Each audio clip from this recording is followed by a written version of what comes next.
السلام علیکم ورحمۃ اللہ تعالی وبرکاتہ۔ نحمدہ ونصلی ونسلم علی رسولہ الکریم، اما بعد فاعوذ باللہ من الشیطان الرجیم، بسم اللہ الرحمن الرحیم۔ ان اللہ وملائکتہ یصلون علی النبی یا ایہا الذین آمنوا صلوا علیہ وسلموا تسلیما۔ اللہم صلی علی سیدنا و مولانا محمد معدن الجود والکرم وآلہ الکرام وابنہ الکریم وبارک وسلم صلاۃ و سلاما علیک یا رسول اللہ صلی اللہ تعالی علیہ وسلم۔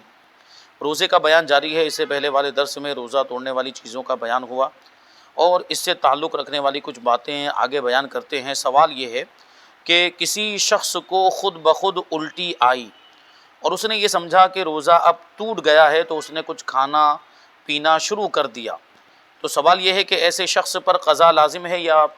پھر کفارہ بھی ہوگا؟ جواب دیتے ہیں کہ پوچھی گئی صورت میں صرف قضا لازم ہے، کفارہ نہیں۔ البتہ جب الٹی کے بعد جان بوجھ کر کھانا کھا کر اس نے روزہ توڑ بھی لیا تھا تب بھی اس کے بعد کھانے پینے کی شرعاً اجازت نہ تھی، کیونکہ روزہ اگر کسی غلطی کے پیش نظر ٹوٹ بھی جائے تو پھر بھی رمضان المبارک کے تقدس کی وجہ سے اسے کھانے پینے کی اجازت نہیں ہے۔ یعنی روزہ اگر کسی وجہ سے ٹوٹ بھی جاتا ہے تو باقی کا جو دن بچا ہوا ہے اس میں روزے دار کی طرح ہی اس کو رہنا ہے، باقی کا دن روزے دار کی طرح ہی وہ گزارے گا، کھا پی نہیں سکتا ہے، بلکہ لازم ہے کہ روزے داروں کی طرح رہے، لہٰذا اس گناہ سے بھی وہ توبہ کرے، اس روزے کی قضا بھی رکھنی ہے اور یہ جو گناہ ہوا اس سے بھی وہ توبہ کرے۔ آگے سوال یہ ہے کہ قے آنے سے روزہ کب ٹوٹتا ہے؟ الٹی ہونے سے روزہ کب ٹوٹتا ہے؟ جواب کہ روزہ یاد ہونے کے باوجود جان بوجھ کر قے کی، یعنی جان بوجھ کر الٹی کی۔ اب جان بوجھ کر الٹی کرنا کیسے ہوگا؟ گلے میں حلق میں انگلیاں ڈال کر یا کسی اور طریقے سے جان بوجھ کر قے کی، ورنہ عام طور پر جان بوجھ کر الٹی نہیں ہوتی ہے، بلا قصد ہوتی ہے۔ تو کسی نے جان بوجھ کر قے کی اور وہ منہ بھر ہو، یعنی بہت زیادہ مقدار میں ہو، اتنی زیادہ مقدار میں ہو کہ اس کو روکا نہ جا سکتا ہو، اس کو کنٹرول نہ کیا جا سکتا ہو، اور اس قے میں کھانا پانی، کڑوا پانی یا خون آئے تو روزہ ٹوٹ جائے گا۔ بلا اختیار قے ہوئی، یعنی جان بوجھ کر قے نہیں کی، ایسے ہی ہو گئے بلا قصد۔ اب اگر منہ بھر ہے یعنی زیادہ مقدار میں ہے اور اس میں ایک چنے کے برابر واپس لوٹا دی، اندر چلی گئی، ایک چنے کے برابر منہ بھر قے ہوئی تھی، ایک چنے کے برابر یا اس سے زیادہ واپس حلق میں چلی گئی، وہ قے جو بھی ہوئی الٹی باہر نکلنے کے بعد پھر واپس تھوڑی سی چنے کے برابر یا اس سے زیادہ واپس لوٹا دی تو بھی روزہ ٹوٹ جائے گا۔ لیکن اس کے علاوہ اگر کوئی صورت ہے، یعنی ساری کی ساری قے الٹی باہر نکال دی ہے، کچھ بھی حصہ اس کا اندر واپس نہیں گیا ہے، تو اس سے روزہ نہیں ٹوٹے گا۔ تو احتیاط کا تقاضا یہ ہے کہ روزے کی حالت میں اگر کبھی اس طرح طبیعت خراب ہو جائے اور الٹی ہو جائے تو اس کو چاہیے، یہ جس کو الٹی ہو رہی ہے اس روزے دار کو یہ چاہیے کہ اس جو بھی مواد نکل رہا ہے اندر سے وہ باہر پھینکے، اس کو واپس اندر نہ جانے دے، کیونکہ اگر پھر واپس جائے گا اور چنے کے برابر یا اس سے زیادہ ہوگا تو اس سے روزہ ٹوٹ جائے گا۔ اور اگر بالکل بھی کچھ بھی واپس جانے نہیں دیا، سب کا سب باہر پھینک دیا ہے، تو ایسی صورت میں روزہ نہیں ٹوٹے گا۔ اور جان بوجھ کر تو عام طور پر کوئی قے الٹی کرتا نہیں ہے۔ آگے سوال ہے کہ روزے کی حالت میں ناک میں اسپرے کرنے سے روزہ ٹوٹ جائے گا یا نہیں ٹوٹے گا؟ اسپرے میں نے بتایا تھا ابھی، بام کی جگہ پر وہ اسپرے آ گیا، وہ ایسے چھڑک دیتے ہیں، زکام ہو گیا، سردی ہو گئی تو ناک پہ چھڑک دیا۔ تو فرماتے ہیں کہ اگر اپنا روزہ دار ہونا معلوم ہونے کے باوجود، یعنی روزہ دار ہونا یاد ہونے کے باوجود اس نے ایسا کیا تو اس صورت میں اس کا روزہ ٹوٹ جائے گا، کیونکہ یہاں ناک کے اندر اسپرے کرنے کی بات چل رہی ہے۔ کیونکہ ناک کے اندر اگر اسپرے کریں گے تو اسپرے اڑتا ہے، اس کے ذرات اڑ کے کہیں کے کہیں پہنچ جاتے ہیں، تو ناک کے اندر اس کے نتنوں میں سوراخوں میں اگر کوئی اسپرے کرے گا تو وہ اس کے ذرات اندر کی طرف جائیں گے، پھر واپس لوٹ کر حلق میں آئیں گے یا دماغ تک پہنچ جائیں گے، تو اس سے روزہ ٹوٹ جائے گا اور اس پر اس روزے کی قضا یعنی اس روزے کے بدلے میں ایک اور روزہ رکھنا لازم ہوگا رمضان کے علاوہ دوسرے دنوں میں۔ آگے سوال ہے کہ کیا شوگر کا مریض روزے کی حالت میں انسولین کا انجیکشن لگوا سکتا ہے؟ اچھا، وہ بام والی بات رہ گئی، یہ تو اسپرے کے بارے میں بتایا کہ اسپرے ناک کے سوراخوں میں کریں گے تو اس کے ذرات اندر جائیں گے، لیکن یہ ناک کے اوپر والے حصے پر اگر کوئی بام لگاتا ہے یا سر درد کر رہا تھا تو یہاں سر پہ اس نے بام لگا لیا، گلا کھانسی ہو رہی تھی تو گلے پہ بام لگایا، سینے پہ زکام یہاں پہ وہ جم گیا تھا، کف ہو گیا تھا تو یہاں بام لگا لیا، تو اس سے روزے میں کوئی فرق پڑے گا؟ اس سے روزے میں کوئی فرق نہیں پڑے گا۔ یعنی جلد کے اوپر والے حصے پر، چمڑی کے اوپر والے حصے پر اگر بام لگایا ہے اور قدرتی سوراخوں کے ذریعے سے، منفذ کے ذریعے سے وہ کوئی چیز اندر داخل نہیں ہو رہی ہے، کیونکہ ظاہر سی بات ہے یہاں پر بام لگانے سے بام اندر داخل نہیں ہوتا، ناک کے اوپر والے حصے پر، اسی طرح پیشانی پر اگر کسی نے بام لگا لیا ہے تو وہ اندر داخل نہیں ہوتا ہے، اور اگر اندر داخل بھی ہوگا تو یہاں سے وہ مسام کے ذریعے، سیلز کے ذریعے سے داخل ہوگا اور اس سے روزہ نہیں ٹوٹتا ہے۔ یعنی سیلز کے ذریعے سے کوئی چیز اندر داخل ہو، مسام کے ذریعے سے کوئی چیز جسم میں داخل ہو رہی ہو تو اس سے روزہ نہیں ٹوٹتا ہے۔ منفذ کے ذریعے سے داخل ہو، منفذ مطلب جو قدرتی سوراخ ہے، جیسے ناک ہے، منہ ہے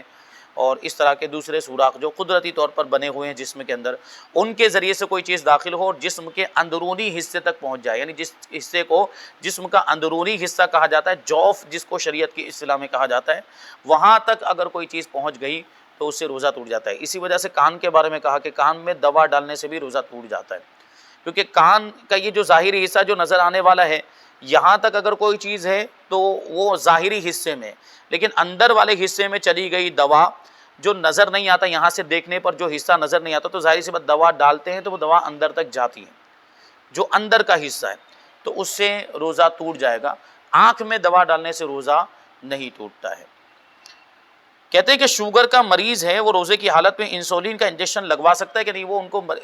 شوگر کی وجہ سے، ڈائبٹیز کی وجہ سے وہ انسولین کا انجیکشن دن میں ایک مرتبہ کم سے کم لگانا پڑتا ہے۔ کچھ لوگ اس انجیکشن پر چلتے ہیں، کچھ لوگ دواؤں پر چلتے ہیں، کیونکہ شوگر کے مریضوں کی بھی الگ الگ کیفیت ہوتی ہے۔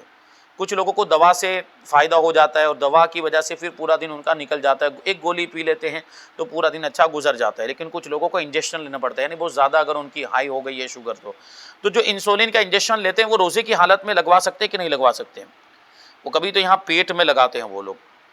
تو کہتے ہیں حالت روزہ میں انسولین کا انجیکشن لگانا جائز ہے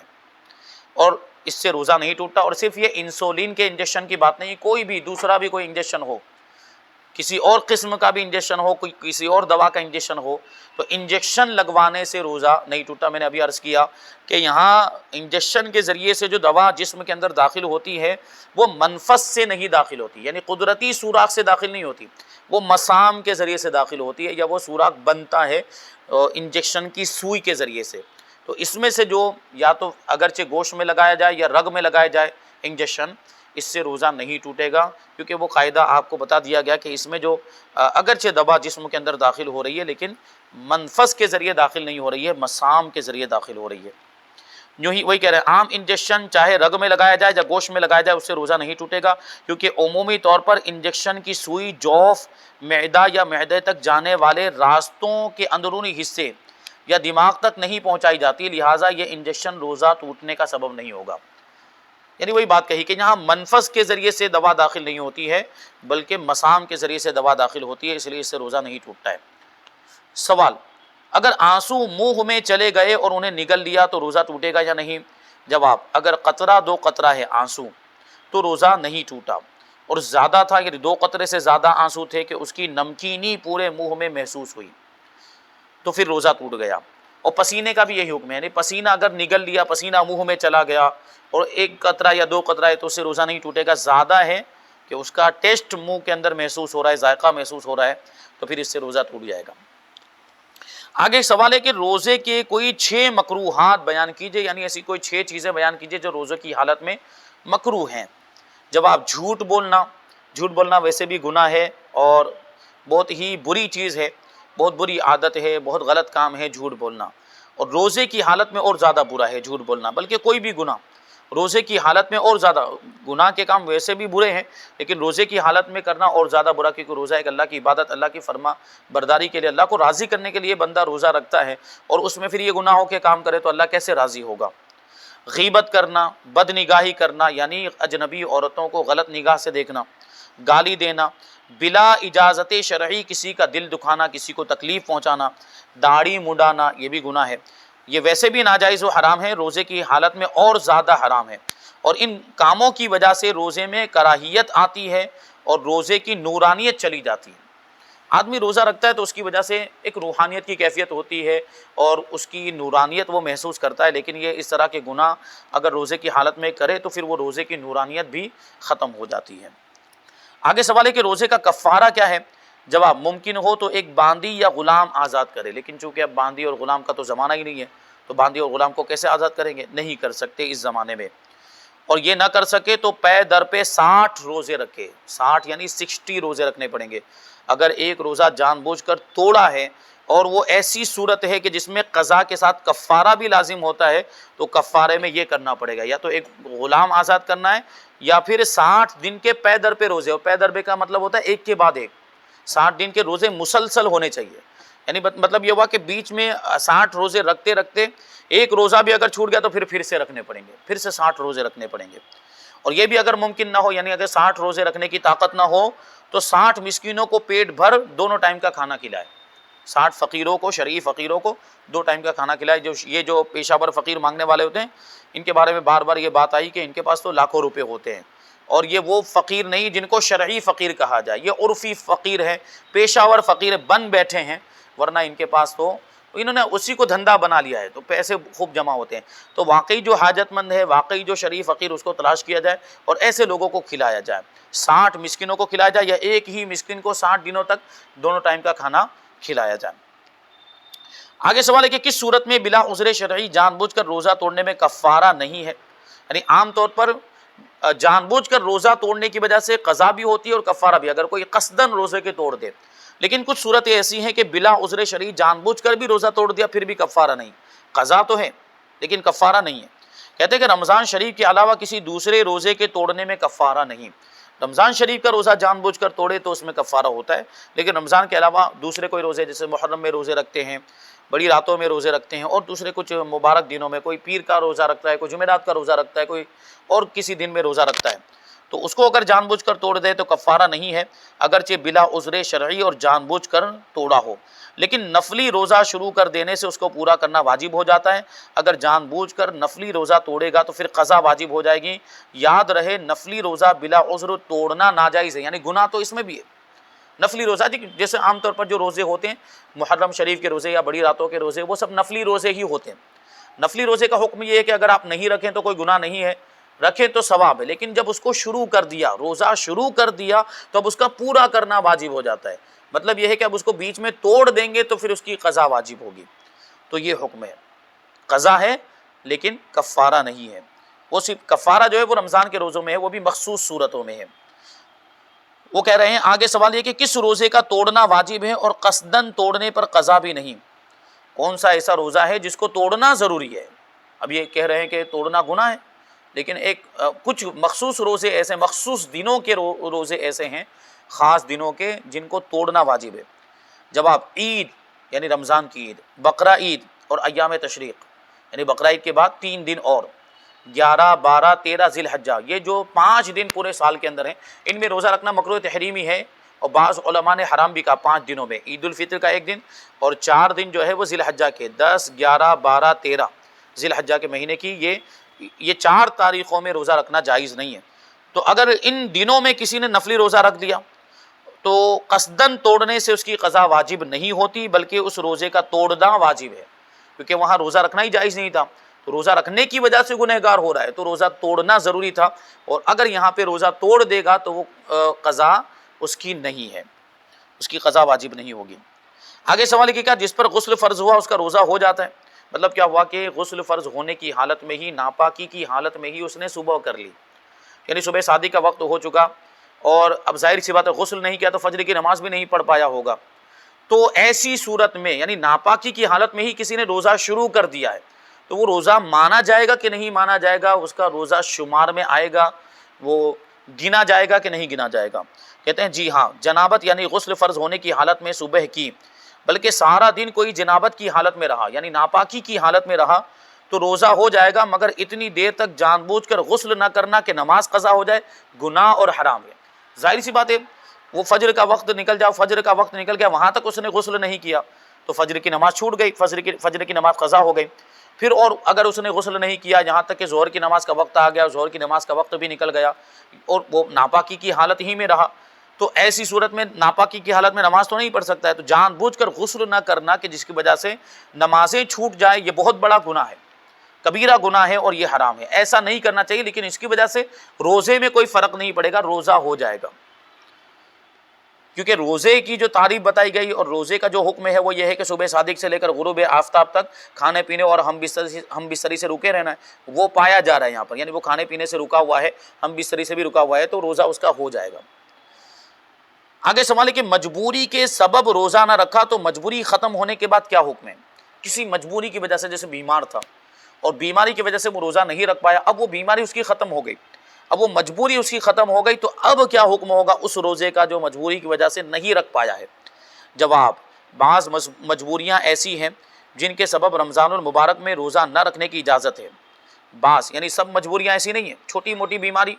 ابھی سردی زکام ہوا روزہ چھوڑ دے نہیں چلے گا، تھوڑا سا بخار ہوا روزہ چھوڑ دے نہیں چلے گا، کچھ ایسی مجبوریاں ہیں جو واقعی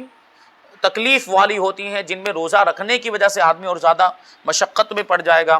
تو ایسی صورت میں روزہ نہ رکھنے کی اجازت ہے، مگر یہ یاد رہے کہ مجبوری میں روزہ معاف نہیں، وہ مجبوری ختم ہو جانے کے بعد اس کی قضا رکھنا فرض ہے،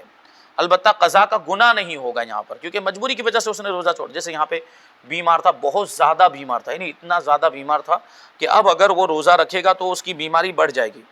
یا اس کے مر جانے کا خوف ہے، اگر روزہ رکھے گا اس بیماری میں تو مر جانے کا اندیشہ، تو ایسی صورت میں اس کو روزہ نہ رکھنے کی اجازت، لیکن بعد میں اچھا ہو گیا، بیماری دور ہو گئی تو پھر اس کی وہ قضا کرے گا۔ آگے سوال ہے کہ اگر کسی شرعی مجبوری کی وجہ سے رمضان المبارک کے روزے چھوٹ جائیں تو انہیں کسی بھی وقت رکھ سکتے ہیں یا سردیوں میں چھوٹے ہوئے سردیوں میں رکھنے پڑیں گے اور گرمیوں میں چھوٹے ہوئے روزے گرمیوں میں ہی رکھنے ہوں گے؟ ایسا کچھ ہے، موسم کا بھی اس میں لحاظ کرنا پڑے گا، یعنی گرمی میں چھوٹے ہیں تو گرمی میں رکھیں، سردیوں میں چھوٹے تو سردی میں چھوٹے ہوئے روزے سردیوں میں رکھیں، کیا ایسا ہے کچھ؟ جواب، کسی بھی وجہ سے خواہ عذر شرعی کی بنا پر ہو یا بغیر کسی عذر کے رمضان المبارک کے فرض روزے نہ رکھے ہوں تو ان کی قضا کرنا ضروری ہے، اور قضا میں اس کا اصلاً اعتبار نہیں، یعنی بالکل اس کا اعتبار نہیں کہ جس موسم میں روزے چھوٹے ہیں اسی موسم میں رکھے جائیں، یعنی سردیوں کے روزے سردیوں میں اور گرمیوں کے روزے گرمیوں میں رکھنے کا شرعاً کوئی حکم نہیں، یعنی ایسا کوئی ضروری نہیں ہے، شریعت کے اعتبار سے ایسا کوئی ضروری نہیں کہ سردیوں کے روزے سردیوں میں رکھے جائیں، گرمیوں کے روزے گرمیوں میں، یعنی اس کا الٹا بھی کر سکتے ہیں، گرمیوں کے روزے ٹھنڈی میں اور ٹھنڈی کے روزے گرمی میں، بھی کسی بھی دن میں جہاں روزہ رکھنے کی اجازت، ممنوع ایام کے علاوہ روزے رکھے جا سکتے ہیں۔ وہی کہہ رہے ہیں البتہ جلد از جلد روزے رکھ لینے چاہیے، یعنی جتنا جلدی ہو سکے، کیونکہ زندگی کا کوئی بھروسہ نہیں، موت کب آ جائے، آپ یہ سوچتے رہ جائیں کہ ابھی تو 11 مہینے باقی ہیں، 11 مہینے میں کبھی بھی رکھ لوں گا، محرم میں رکھ لوں گا، محرم میں نہیں رکھ پایا تو سوچ رہا ہے کہ بڑی رات میں رکھ لوں گا، شب معراج میں رکھ لوں گا تو شب برات میں رکھ لوں گا، یہ سوچتا رہوں، تو وہ اتنے دن کے بارے میں ہو سکتا ہے اس سے پہلے ہی مر جائیں، اس سے پہلے ہی انتقال ہو جائے، تو وہ روزے ذمے میں باقی رہ جائیں گے اور ان کا گناہ وہ بوجھ لے کر پھر انسان دنیا سے جائے گا، اس لیے جتنا جلدی ہو سکے روزے رکھ لینے چاہیے، اور اتنی تاخیر نہ کی جائے کہ اگلا ماہ رمضان آ جائے، یہ تو نہیں ہونا چاہیے، اس سال کے روزے اسی سال کے اندر دوسرا رمضان آنے سے پہلے ہی رکھ لیے جائیں، کہ پچھلے فرض روزے ذمے پر باقی رہنے کی صورت میں اس رمضان کے روزے اللہ کی بارگاہ میں مقام قبولیت پانے سے محروم رہتے ہیں، یعنی مقبول نہیں ہوتے۔ پچھلے سال کے رمضان کے اگر روزے باقی ہیں اور دوسرا رمضان آ گیا تو اس رمضان کے آپ اگرچہ پابندی کے ساتھ روزے رکھ رہے ہیں، ایک بھی روزہ نہیں چھوڑ رہے ہیں، لیکن چونکہ پچھلے رمضان کے فرض روزے چھوٹے ہوئے ہیں تو اس کی وجہ سے یہ روزے بھی متاثر ہوتے ہیں اور یہ بھی مقام مقبولیت پر نہیں پہنچتے۔ آگے سوال ہے کہ وہ کون ہے جسے ماہ رمضان میں رمضان کے علاوہ دوسرا روزہ رکھنا صحیح ہے؟ یعنی ہم نے تو یہی جانا، یہی سنا ہے، یہی پڑھا ہے کہ رمضان میں تو رمضان ہی کے روزے رکھنے ہیں، لیکن کون سی ایسی صورت ہے کہ رمضان میں رمضان کے روزے نہ رکھتے ہوئے دوسرا روزہ رکھے تو بھی صحیح ہو جائے گا؟ تو جواب ہے کہ مسافر اور مریض کو ماہ رمضان میں رمضان کے علاوہ دوسرا روزہ رکھنا بھی صحیح ہے، کیونکہ مسافر جو شرعی سفر میں ہو اور مریض یعنی ایسا بیمار ہو جس کو روزہ رکھنے سے سخت تکلیف کا سامنا ہو جائے گا تو اس کو رمضان کا روزہ نہ رکھنے کی اجازت ہے، تو اس کو رمضان کا روزہ نہ رکھنے کی اجازت کا مطلب یہ ہوا کہ اب اس کے لیے ان دنوں میں رمضان کا روزہ متعین ہی نہ ہوا، یعنی رمضان کا روزہ رکھنا ہی ان کے لیے فکس نہیں ہے، بلکہ اب وہ دوسرا روزہ بھی رکھیں گے تو وہ صحیح ہو جائے گا۔ لیکن عام لوگ جن کے اندر کوئی عذر نہیں ہے یا وہ بیمار نہیں ہے، مسافر نہیں ہے، تو ان کے لیے رمضان کے دنوں میں رمضان کا روزہ رکھنا ہی متعین ہے، یعنی روزہ رکھے تو رمضان ہی کا رکھیں، دوسرا کوئی روزہ رکھنے کی ان کو اجازت نہیں ہے۔ لیکن مریض اور مسافر کو چونکہ وہ رمضان کا روزہ چھوڑنے کی اجازت ہے، تو وہ دوسرے روزے کی نیت کر سکتے ہیں، لیکن دوسرا روزہ کیوں رکھ رہے ہیں وہ لوگ؟ دوسرا روزہ رکھ رہے ہیں کا مطلب یہ ہے کہ روزہ رکھنے کی طاقت ہے، مریض ہے، بیمار ہے، وہ دوسرا کوئی نفلی روزہ رکھ رہا ہے یا منت کا روزہ رکھ رہا ہے، منت مانی تھی اس نے کہ میرا یہ کام ہو جائے گا تو میں اتنے روزے رکھوں گا، تو منت کا روزہ ابھی رکھ رہا ہے وہ، یا جو ہے کہ کوئی اور روزہ وہ رکھ رہا ہے، تو یہ رکھ رہا ہے مطلب کیا اس کے اندر طاقت ہے، تو پھر رمضان کا کیوں نہیں رکھ رہا؟ پھر اس کو بہتر تو یہ ہے کہ رمضان ہی کا روزہ رکھے، پھر وہ کوئی دوسرا روزہ نہ رکھے۔ لیکن اگر کوئی دوسرا روزہ رکھتا ہے مریض اور مسافر، تو وہ دوسرا روزہ جس کی اس نے نیت کی ہے وہ صحیح ہو جائے گا۔ بہرحال یہاں پر ابھی اور کچھ باتیں باقی ہے، جیسے دودھ پلانے والی عورتیں بچوں کو جو دودھ پلاتی ہیں، تو ظاہر سی بات ہے دودھ پلانے کے معاملات کچھ اور ہوتے ہیں، ان کو خوراک لینی پڑتی ہے، تو وہ اگر وہ رمضان میں روزے نہ رکھیں تو ان کے لیے کیا حکم ہوگا؟ پھر وہ عورت جو رمضان کے کسی دن میں طلوع فجر کے بعد پاک ہو جائے، صبح شادی کا وقت ہونے کے بعد پاک ہوئی، وہ پہلے ناپاک تھی، تو اس دن کا بقیہ حصہ وہ روزے داروں کی طرح گزارے گی یا کس طرح گزارے گی؟ پھر آگے سوال یہ کہ کس شخص کو روزہ نہ رکھنے کی اجازت ہے اور اسے فدیہ دینے کا حکم ہے، اور روزے کا فدیہ دینا اس کا کیا مطلب ہوتا ہے، فدیہ ہوتا کتنا ہے، اور کن دنوں میں روزہ رکھنا منع ہے اور ایسا کیوں ہے، اور جس دن سفر پر روانہ ہونا ہے کیا اس دن روزہ نہ رکھنے کی اجازت ہے یا نہیں، اور بھی اس طرح کے بہت سارے مسائل ہیں، انشاءاللہ ان سب کو ہم آئندہ درس میں شامل کریں گے۔ اللہ تبارک و تعالیٰ کی بارگاہ میں دعا ہے کہ جو کچھ بھی بیان ہوا اس پر ہم سب کو عمل کرنے کی توفیق عطا فرمائے۔ وما علینا الا البلاغ۔ السلام علیکم۔